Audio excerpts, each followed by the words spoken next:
Welcome to the world of sci-fi stories, and don't forget to like, subscribe, and share the channel. Enjoy the listening. We never saw him as a hero, until the truth about our neighbor came to light.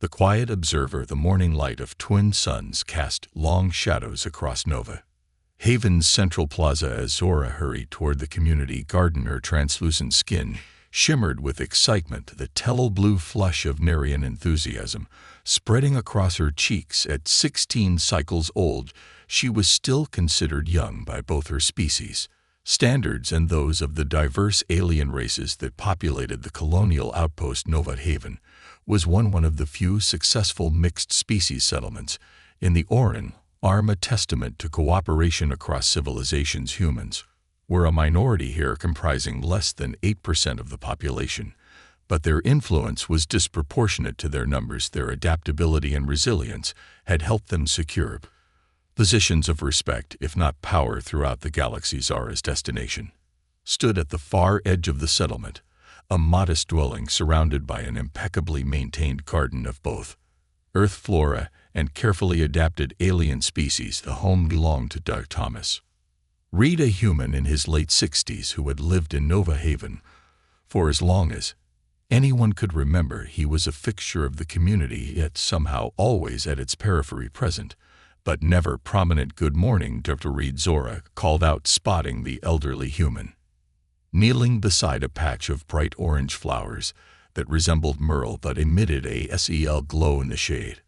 Thomas looked up, squinting against the morning light, his weathered face crinkled into a gentle smile. "Zora, right on time." He gestured toward a collection of gardening tools. "The Centaurian lies need thinning. Think you're up for it." For the past 2 cycles, Zora had been apprenticing with Thomas, learning earth botany and helping maintain the garden that served as both his hobby and the course of many medicinal compounds used in the colony's medical center. The arrangement had begun as part of her education credits, but had evolved into something more meaningful, a friendship that bridged species generations and unspoken histories. As they worked, Thomas remained characteristically quiet, offering guidance only when necessary. He was never unkind, but there was a reserve to him that Zara had never managed to penetrate. The other colonists regarded him with respect. He was, after all, one of the settlement's primary medical consultants, but few sought his company beyond professional necessity. "Dr. Reed," Zora ventured as they paused for hydration. "The history module in my education pod covered the Proxima Rebellion today." She watched his face carefully. "They mentioned the human soldiers who turned the tide at New Jalter. Did you ever meet any of them?" Thomas's expression remained neutral, but Zara noticed his hands tighten almost imperceptibly around his water container. "History classes are fond of their heroes," he said after a moment. "Reality is rarely so dramatic, but the accounts say what the victors wished recorded." Thomas interrupted, his voice uncharacteristically sharp. He immediately softened. "I'm sorry, Zora. The Proxima Rebellion ended 30 years ago.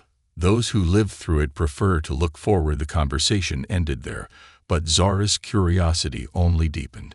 Thomas Reed was an enigma, a human who showed none of the brash confidence or adventurous spirit that characterized his species. In historical accounts, he was methodical, reserved, and seemingly content with his quiet existence on the edge of the colony. That evening, as Zora was returning home, she noticed unusual activity at Thomas's dwelling. A bleak, unmarked transport had landed in the clearing beyond his garden, a rarity in itself, as most visitors to Nova Haven arrived through the central transit hub. The vessel bore no insignia, but its design was unmistakably military in origin. 3 figures emerged, all human, all bearing the rigid posture that spoke of military training. They entered Thomas's home without announcement, remaining inside for nearly 2 hours. When they departed, Ed Thomas stood in his doorway, watching the vessel disappear into the night sky. Even from a distance, Zora could see that his usual composed demeanor had fractured, revealing something harder and more haunted beneath. The next day, Thomas did not appear in his garden, nor the day after. When Zara finally worked up the courage to knock on his door, she received no response. Concerned, she used the emergency access code he had given her for the greenhouse and entered through the back. The dwelling was silent but undisturbed. On the central table lay a single object, a medallion bearing an emblem she had seen only in historical archives, the insignia of the Human Defense Force's Elite Engineering Corps, the division responsible for humanity's most revolutionary technologies during their expansion era. Before she could examine it further, a notification chimed throughout the colony. The council was calling an emergency assembly. All residents were required to attend. The colony's grand hall filled quickly with anxious murmurs as Nova Haven's diverse population gathered. Governor Cylon, a tall Rilon with the characteristic stern demeanor of their species, addressed the assembly with unsettling news. A series of unprecedented solar flares from both stars in their binary system threatened to overwhelm the colony's protective shields. Evacuation was being considered, but the logistics of moving 30,000 colonists before the anticipated peak of stellar activity seemed impossible as projections of destruction filled the holographic displays above the assembly. Zara scanned the crowd, seeking Thomas's familiar figure. He was nowhere to be seen. The technical council estimates shield failure within 72 hours.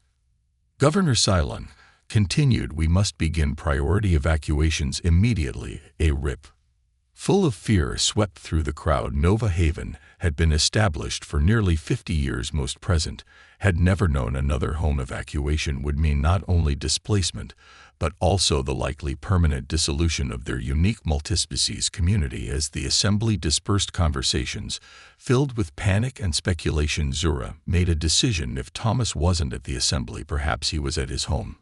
And if he possessed knowledge that might help, knowledge connected to that mysterious medallion, she needed to find him. When she returned to Thomas's dwelling, it remained empty, but this time, with desperation spurring her actions, Zora noticed what she had overlooked before: a faint seam in the flooring of his study, barely visible beneath a meticulously placed rug. With trembling hands, she moved the covering, revealing a biometric scanner. Without thinking, she pressed her palm against it, expecting rejection. Instead, the floor panel slid away, revealing a descending staircase illuminated by soft blue light. Thomas had given her access, whether intentionally or through some oversight. She couldn't tell. Heart-pounding, Zara descended into a space that shattered every assumption she had ever held about her quiet human mentor. The underground chamber extended far beyond the footprint of the modest dwelling. Above it was a fully equipped laboratory and engineering workshop with technology that appeared decades more advanced than anything publicly available. In Nova Haven, holographic displays covered the walls, scrolling with calculations and schematics. At the center stood a three-dimensional projection of Nova Haven and its surrounding environment, including detailed representations of the binary star system and its current volatility. Thomas had been monitoring the solar threat long before the official announcement, but it was the far wall that truly stole Zora's breath. There, displayed in a simple case, hung a uniform bearing the insignia of the Human Defense Force's Engineering Corps. The same emblem as the medallion beside it, a holographic commendation hovering in perpetual display to Major Thomas Reed, whose innovations during the Battle of New Gibraltar saved not only human lives, but those of our adversaries as well, for exemplifying humanity's highest ideals in our darkest hour. The Alliance Awards, its highest honor. The image accompanying the text showed a younger Thomas, his face less lined but bearing the same thoughtful eyes, accepting the award from a high-ranking official. In the background stood a massive device that Zara recognized from her history modules: the atmospheric rectifier, the revolutionary technology that had neutralized chemical weapons deployed during the Proxima Rebellion without harming organic life, the invention that had ended the war. The quiet gardener of Nova Haven was none other than Major Thomas Reed, one of humanity's greatest wartime engineers and inventors, a legend who had disappeared from public life shortly after the conflict's resolution, and now as their colony faced destruction, he had vanished again. Zara stood frozen amidst the revelations of the hidden laboratory. The modest human who had taught her to lure alien plants had once created technologies that changed the course of galactic history. The question remained, why had he hidden this part of himself And more urgently, where was he now when Nova Haven needed him most? As if in answer, a console at the edge of the laboratory pinged softly. A message appeared on its screen, coordinates, a time, and 5 simple words. Bring whoever you trust most. The UNF folding truth. Nova Haven descended into organized chaos as evacuation preparations accelerated. The colony's limited interstellar vessels could transport only 20% of the population before the predicted shield failure, creating impossible choices for the governing council. Priority was being given to children and medical cases, with a lottery system determining remaining allocations. Zora moved through the crowded streets, her mind racing. The cord NES from Thomas of Laboratory pointed to an abandoned mining outpost 15 kilometers beyond the colony's perimeter, reachable only by ground transport since atmospheric conditions had already become too unstable for short-range flights. She had shown the message to no one. Wrestling with indecision, Thomas had lived a life of deliberate anonymity. Exposing his secret felt like betrayal.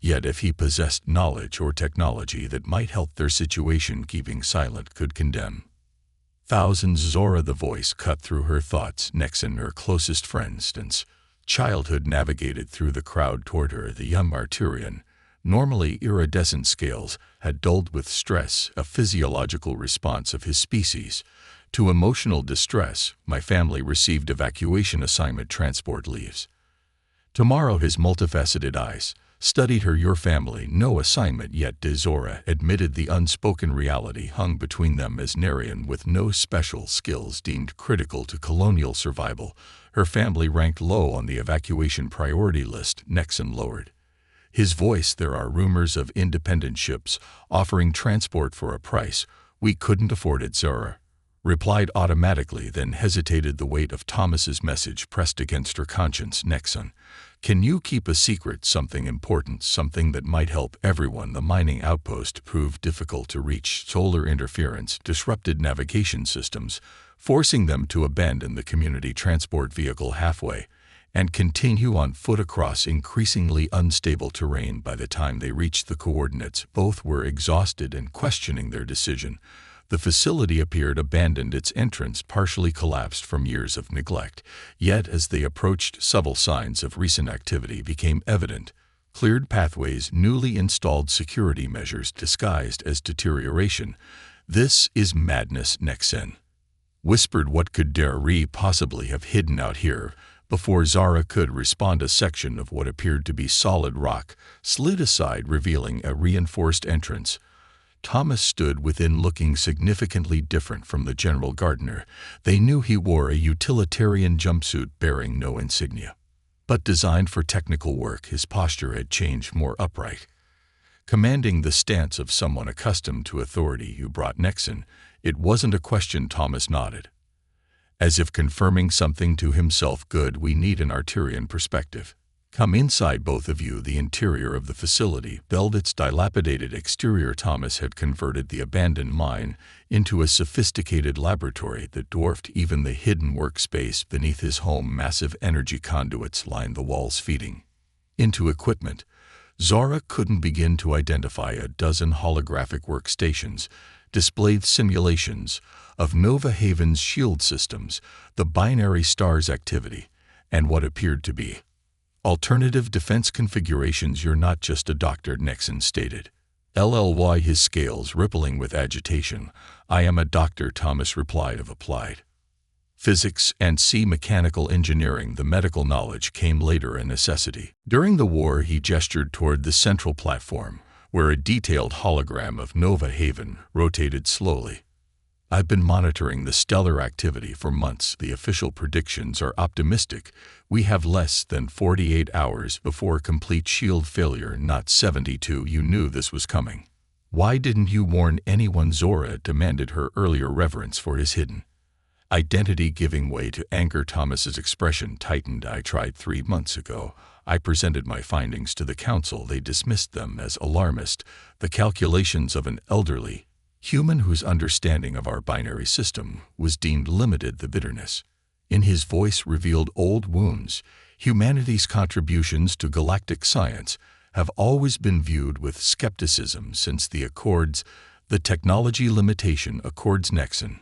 Breathed understanding dawning after the Proxima rebellion. Thomas nodded grimly. The price of peace. Humanity traded our most advanced technological developments for assurances of security. No more weapons, no more revolutionary breakthroughs without oversight from the Galactic consortium. His hand clenched into a fist. They claimed it was for balance, to prevent any single species from advancing too rapidly. In reality, they feared us, feared what humans could accomplish when pushed. He moved to a sealed chamber at the laboratory center. Pressing his palm against its security panel, the doors slid open, revealing a device unlike anything Zora had ever seen. It resembled a massive crystal lattice suspended within a framework of metallic components pulsing with energy that seemed to bend light around it. "This is what I've been working on for the past 20 years, Thomas explained, his voice softer now, almost reverent. A comprehensive shield harmonizer technology, developed from my work during the rebellion, but adapted for planetary protection rather than warfare. But the Accords Nexon began forbid the development of unauthorized human technology," Thomas finished, "which is why I've lived as I have, working in secret. This device could save Nova Haven, but deploying it would expose me as a violator of the Accords." The implication settled heavily upon them. Thomas Reed had sacrificed decades of recognition, living in self-imposed obscurity, to continue work that could potentially save lives, work forbidden by interspecies law. "The visitors who came to your home," Zara realized. "They were from Earth." Thomas nodded. "Former colleagues. They came to warn me that the consort technology monitors had detected unusual energy signatures from this region. They suspected someone was developing prohibited technology." A grim smile touched his lips. "They didn't expect it to be me. Most believe I died years ago. What will you do now?" Nexon asked. "What I must." Thomas straightened suddenly. Every inch. The legendary engineer from the historical records, the harmonizer can integrate with Nova Haven's existing shield infrastructure to create a protective barrier capable of withstanding the solar event.